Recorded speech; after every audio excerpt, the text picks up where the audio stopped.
Hey guys, welcome to my channel for yet another video that I did not plan, and it is freezing in my room, which you are in. And whew, today I'm going to be talking about something that means a lot to me that I haven't been able to talk about without getting very upset and emotional and crying because yeah, it's just deep. So if you don't want to hear a sad story or don't want to watch one of my boring videos, there is also an X button above. But if you would like to know something about me, continue watching. So when I was younger, I never really lived with my parents. I lived with my aunt. In 3rd grade, I moved to her house. I didn't really feel like I fit in all that much my whole life, you know, elementary school, middle school. So I never really got attached to people very easily because they always left. You know, my mom left, my dad left, and I went back and forth to homes a lot. So I'm gonna say about 7th grade, like 2012, I got a puppy, and her name was Emmy, and she meant the absolute world to me. I slept with her, I did everything with her. I mean, I wouldn't even go places because I just loved her so much and I wanted to be with her all the time. And almost about a month and a half ago, she passed away, and it was the biggest devastation in my life. 2 weeks before she had passed away, if it wasn't for going to church and them telling me about loss and how to deal with it, I probably wouldn't be dealing with it the way I'm dealing with it now. And I just kind of want to explain what happened. But so I had her for about 4 years, and I did everything with her. She was my baby. She loved me. I loved her. I don't think I've ever seen someone get or heard of anyone get as emotionally attached as I did to her. She's like a Chihuahua mix, mutt. She was like part Schnauzer Terrier. And she's my baby. She's my girl. And it was a week before school started. She passed away. And I had been home a lot, like normal. My dad goes to work at 5 o'clock in the morning. And so it was like 4 or something, and she got sick. She vomited, but you know, she's a Chihuahua, she sometimes does this. And so I thought, okay, she did this last month, she'll be okay, she'll vomit, she'll get better. But so it's about 4:30 in the morning, and I moved her to the floor, and I pulled my blanket off the bed, and I was sitting with her, and she continued to vomit about every hour, which was, I thought was normal. I just kept telling myself, it's okay, it's normal. And then my dad woke up and he left for work, and I stayed awake with her all day. And about 8 o'clock in the morning, the power had went out because there was a really bad storm.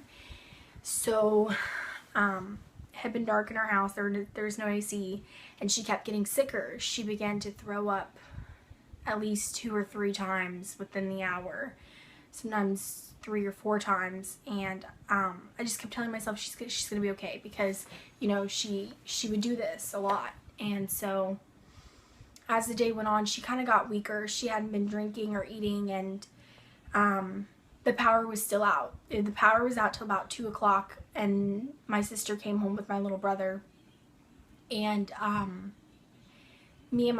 put her in her, I had walked downstairs with her, and I put her in her doggy bed, and I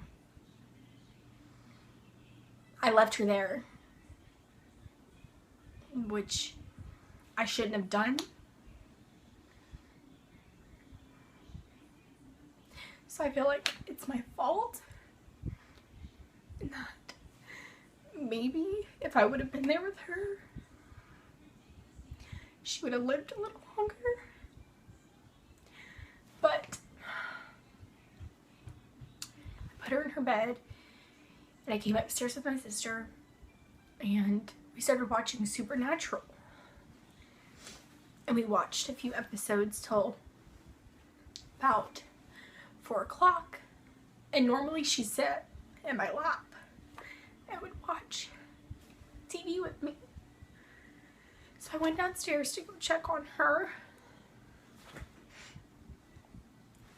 and I looked in her doggy bed, and I thought she was asleep. And I said Emmy, and she didn't move. And normally when I say her name, she'd jump up or get all excited. So I went to pick her up. And her little body just tightened in my arms and her head threw back. And she started to seize in my arms. And I started freaking out and screaming and fell on the floor crying, and I kept screaming, she's dying, she's dying. I just remember freaking out for about a few minutes, and I couldn't do anything. I had no control. I couldn't help her. And it was like having your baby in your hand like a child, and you can't do anything but watch it die and suffer. So I got in the car and we drove her to the animal and bird clinic down the street, and I brought her in and they took her, and she's just crying in my arms because her body would just go limp and then she'd tighten. And so I was in the emergency room and I was half dressed. I was in a t-shirt, a big t-shirt with shorts on, and I was all stained and I didn't match, and I had no shoes. I wasn't wearing any shoes. I didn't even think to grab shoes, you know. And I was sitting in there in the vet's office. And you know, before all this, I had just moved to my dad's house maybe a year ago, and I don't like living here. And my baby was supposed to be here for me for 2 years, because that's all I have to do is finish school for 2 years before I get to leave. And she's just supposed to live for 2 more years. So I got out of this house. And I was sitting in the clinic and I was thinking, my dad doesn't care. He doesn't care that my dog's in the hospital. He doesn't care that my baby is dying and that it's going to cost money to get the only thing that I love back to life. He doesn't care. So he gets there and he's asking me all sorts of questions, but I can't even talk. I'm shaking and I'm a mess and I threw up, and my dog's back in the room and they tell me I can go see her. And it was the saddest thing I think I've ever seen. She couldn't control anything, her bowel movements, her vomit. She smelled like death. We spent about $600, and then my dad saw her and he was like, there's no way that she's gonna become normal again. So they said give it about an hour or so, you know, come back and see. We'll come back and see how she's doing. So I went home, took a shower, got real clothes on, and came back. And they said that it looked like she was going to get better, but when I got there, she worsened. So we had to put her down, and it was the hardest thing I've ever went through. It was the most painful thing of my life. But I'm okay. I mean, it still hurts, but all my life that I had her, I thought that I wouldn't make it through if she passed, but I'm still fighting, and I will be okay. She does mean the world to me, and I will always miss her, and I will love her like I've never loved anything before. Oh man, it feels good to cry and to tell the story. My main point out of this whole thing was that since I was younger, I wanted to be a vet because I like animals, not really people, but seeing the fact that I had something in my hand that I couldn't help, that I couldn't save, that I didn't know how to save, makes it hard. And it made me realize that I really, really want to be able to help someone someday if they have the same problem that I do, that maybe I could fix it, or that I could understand more what was going on.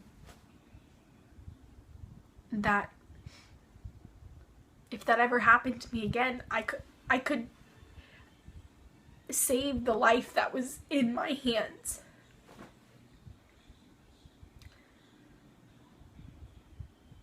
That I could have the power to give someone's gift back to them. Save. And let them know that everything was going to be okay. Because it will be in the end. And I want to be able to save a life. And that's what I got out of this experience. That my place in life is to be able to help people not experience what I did.